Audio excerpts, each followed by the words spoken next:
Hello students, आज जो मैं आपको टॉपिक पढ़ाऊंगा वो है एटमॉस्फेरिक रिफ्रैक्शन। हमारी जो एयर होती है वो भी ऐसे रिफ्रैक्शन का इफेक्ट शो करती है। देखेंगे हम कैसे। तो on the air, on our atmosphere we have the layers of airs in different densities when light through in its separation take place. देखिए क्या होता है कि हमारी जो स्काई होता है वहाँ पे अलग अलग डेंसिटीज की लेयर होती है। कहीं पे जो पार्टिकल्स होते हैं बहुत ज़्यादा होते हैं, कहीं पे पार्टिकल्स बहुत कम होते हैं। उनकी डेंसिटीज क्या होती हैं, अलग अलग होती हैं। तो हम कह सकते हैं कि अलग अलग क्या बोल सकते हैं, डेंसिटीज की क्या होती हैं, लेयर्स होती हैं। तो आपको पता है जहाँ पे डेंसिटी अलग अलग होती है वहाँ पे लाइट की स्पीड भी क्या हो जाती है, अलग अलग हो जाती है। तो पहली बात समझ में आई, जो हमारा एटमोस्फियर है, जो भी हमारा एटमॉस्फेयर है वहां पे हमें अलग अलग रेस देखने को मिलती हैं, अलग अलग डेंसिटीज की एयर लेयर्स देखने को मिलते हैं, क्योंकि हर जगह डेंसिटी सेम नहीं होती। एयर के अंदर हर जगह डेंसिटी सेम नहीं होती।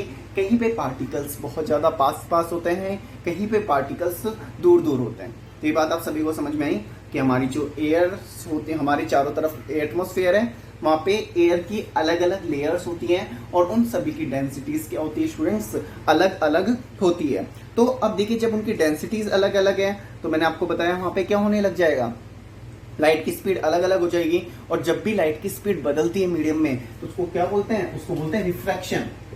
उसको हम क्या बोलते हैं, रिफ्रैक्शन। जब भी लाइट की स्पीड एक मीडियम से दूसरे मीडियम में जाती है, किसके कारण, डेंसिटीज के कारण उनकी स्पीड को क्या हो जाता है, चेंज हो जाती है। जैसे अब मैंने आपको बताया था कि यदि कोई लाइट रे एयर के अंदर है और फिर वो किस में जा रही है, वाटर में जा रही है, तो उनकी डेंसिटी क्या हो जाएगी, चेंज हो जाएगी। इसी तरह मैंने आपको बताया था कि कोई भी रे मतलब वाटर से कहाँ जा रही है, एयर में जा रही है, तो अब उसकी डेंसिटी पहले तो ज्यादा थी और अब क्या हो गई, कम। तो जब भी डेंसिटी चेंज होती है ना स्टूडेंट्स, तो उस टाइम क्या होता है, उस टाइम रिफ्रैक्शन होता है। अब क्योंकि ये एटमॉस्फेयर में हो रहा है, क्योंकि किस में हो रहा है, एटमॉस्फेयर में, इसलिए इसको नाम क्या दे दिया, एटमॉस्फेरिक रिफ्रैक्शन। ऐसा रिफ्रैक्शन जो किस में हो रहा है, एयर में हो रहा है, या कह सकते हैं एटमॉस्फेयर में से उतरा है, तो इसे हम बोल देंगे एटमॉस्फेरिक रिफ्रैक्शन। ठीक है। अब बहुत सारे ऐसे कारण हैं कि जिसमें हम एटमॉस्फेरिक रिफ्रैक्शन को देख सकते हैं। बहुत सारे ऐसे एग्जांपल्स हैं जिसमें हम एटमॉस्फेरिक रिफ्रैक्शन को देख सकते हैं। तो इसी में हम पहला पढ़ने वाले हैं ट्विंकलिंग ऑफ स्टार।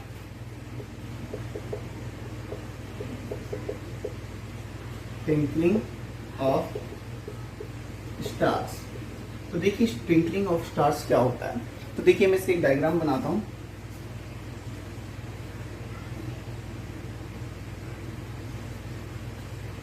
ये तो हमारी, हमने बोल दिया आई साइड हो गई।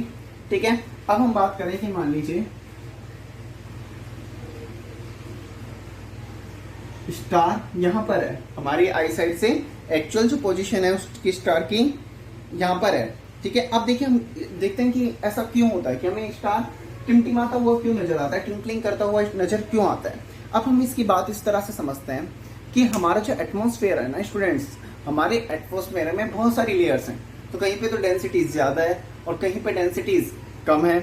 अब कहीं पे तो डेंसिटी ज्यादा आ रही है और कहीं पे डेंसिटी कम आ रही है। तो आपको पता है लाइट की रेज की स्पीड बदलेगी, और स्पीड बदलेगी तो कभी वो नॉर्मल के पास आएगी, कभी नॉर्मल से दूर आएगी, कभी नॉर्मल के पास आएगी, कभी नॉर्मल के दूर आएगी। तो देखिए किस तरह से होता है। तो हम बोल देंगे कि मान लीजिए हम इसको इस तरह से समझते हैं कि स्टार की एक्चुअल पोजीशन यहाँ पे है, स्टार यहाँ पे एक्चुअल में।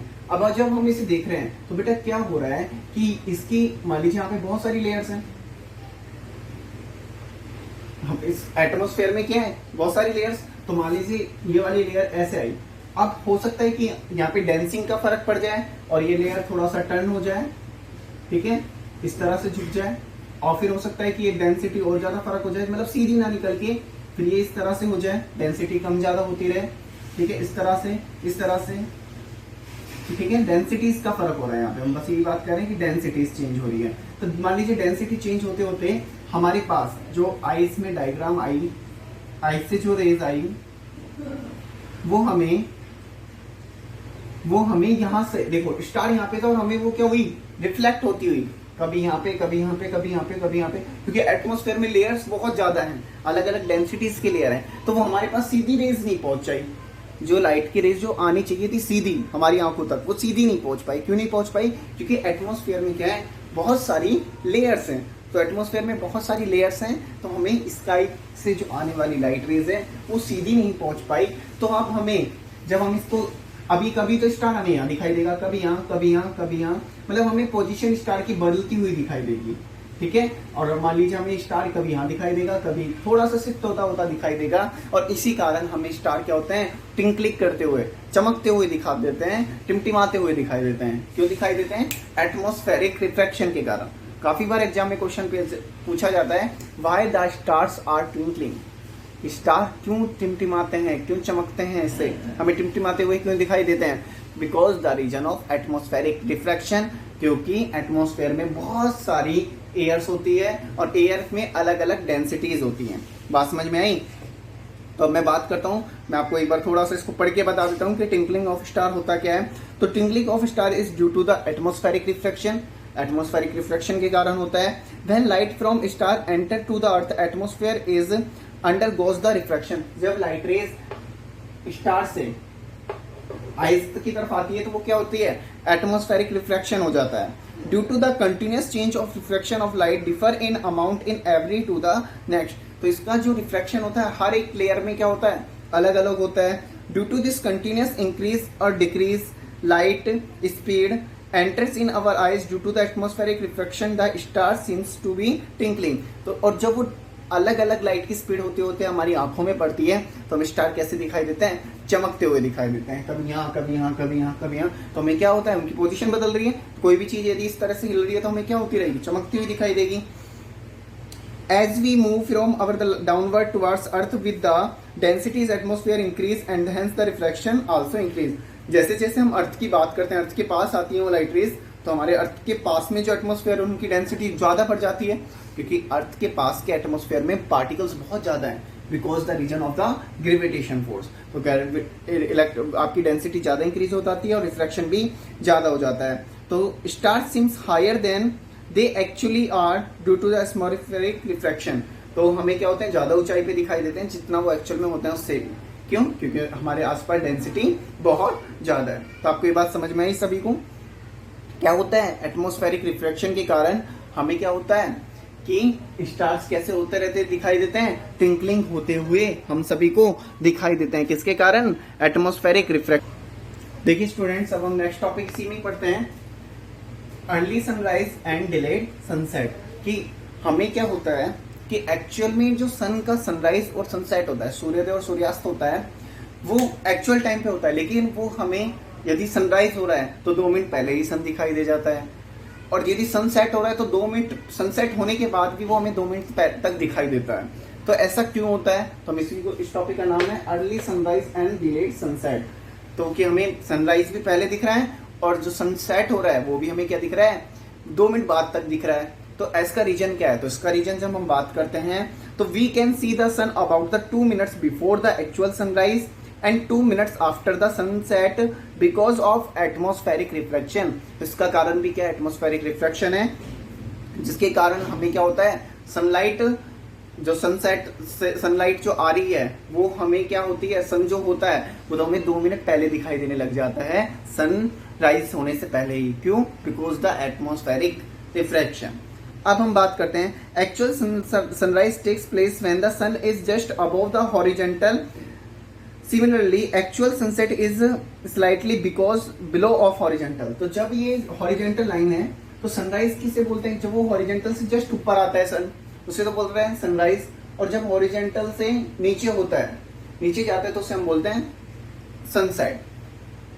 अब मान लीजिए सनसेट वाली पोजीशन है, यहाँ पे देखिए, यदि मान लीजिए सनसेट वाली पोजीशन है तो हम बोलेंगे कि जब इस सनसेट से आइज आएगी, मान लीजिए एक्चुअल पोजीशन यहाँ पे, तो यहाँ से जब रेज आएगी तो रेज आएगी तो आपको पता है यहाँ पे पास में आते आते यहाँ पे कौन सा मीडियम बन जाएगा, अर्थ के आसपास कौन सा मीडियम बन जाएगा, डेंसिटी ज्यादा बढ़ जाएगी, एटमॉस्फेरिक डेंसिटी ज्यादा बढ़ जाएगी, और एटमॉस्फेरिक डेंसिटी के कारण क्या होने लग जाएगा, एटमॉस्फेरिक रिफ्रैक्शन। तो जैसे ही ये लाइट आनी तो ऐसे चाहिए थी, लेकिन ये लाइट क्या हो जाएगी, थोड़ी सी रिफ्लेक्ट हो जाएगी, और हमें जो सन होगा वो हॉरिजॉन्टल लाइन से ऊपर की तरफ होता हुआ दिखाई देगा, ऊपर की तरफ दिखता हुआ दिखाई देगा। क्यों दिखाई देगा? क्योंकि एक्चुअल सनलाइट ऐसे आनी चाहिए थी, लेकिन वो हमें हॉरिजॉन्टल लाइन के ऊपर दिखाई देगा, क्योंकि यहाँ पे आते ही सनलाइट का क्या हो जाएगा, रिफ्रैक्शन हो जाएगा।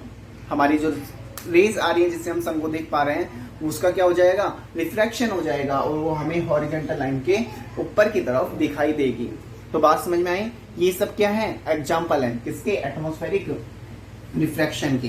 तो ठीक है, एटमॉस्फेरिक रिफ्रैक्शन किसे बोलते हैं कि जो एटमॉस्फेरिक की जो डेंसिटी है वो चेंज होती रहती है, एटमॉस्फेयर की लेयर्स की डेंसिटी चेंज होती रहती है, जिसके कारण कभी हमें सनराइज दिखता है और कभी हमें सनसेट दिखता है। और इसी को हम क्या बोलते हैं स्टूडेंट्स, इसी को हम बोलते हैं एटमॉस्फेरिक रिफ्रैक्शन। आई होप आपको ये टॉपिक अच्छे से समझ में आया होगा कि क्या होता है एक्चुअल में एटमॉस्फेरिक रिफ्रैक्शन क्या होता है। तो मैंने आपको बताया स्टार्स जो चमकते हैं, तो टिंकलिंग ऑफ स्टार तो किसके कारण होता है, एटमॉस्फेरिक रिफ्रैक्शन के कारण। क्यों होता है, क्योंकि एटमॉस्फेयर में बहुत सारी लेयर्स पाई जाती हैं और उन लेयर्स की क्या होती है, अलग अलग डेंसिटीज होती हैं। डेंसिटीज के कारण उनकी स्पीड बदलती है, स्पीड के कारण हम उनकी पोजीशन को क्या कर पाते हैं, डिफ्लेक्ट कर पाते हैं, अलग अलग बता पाते हैं। इसी के साथ मैंने आपको बताया कि सनसेट और सनराइज में क्या होता है, सनसेट और सनराइज का भी रीजन यही है कि हमें पहले ही सनसेट दिखाई, 2 मिनट बाद तक भी सनसेट दिखाई देता है, जबकि 2 मिनट पहले ही सनराइज दिख जाता है। उसका रीजन क्या है, यही एटमॉस्फेरिक रिफ्रैक्शन, कि वो रेस आ तो रही थी सही, लेकिन जैसे ही वो डेंस मीडियम में आई तो वो हमें क्या आने लग गई, हॉरिजॉन्टल लेयर से ऊपर की तरफ दिखाई देने लग गई। तो स्टूडेंट्स आप सभी को ये टॉपिक समझ में आया होगा। एक बात मैं आप सबसे कहना चाह रहा था कि जो भी स्टूडेंट्स यहाँ पे वीडियोस को देख रहे हैं, वो जो आपका व्हाट्सएप ग्रुप है वहां पर आप देखने के बाद वीडियो को ये टाइप कर दें, yes sir I am seen physics video.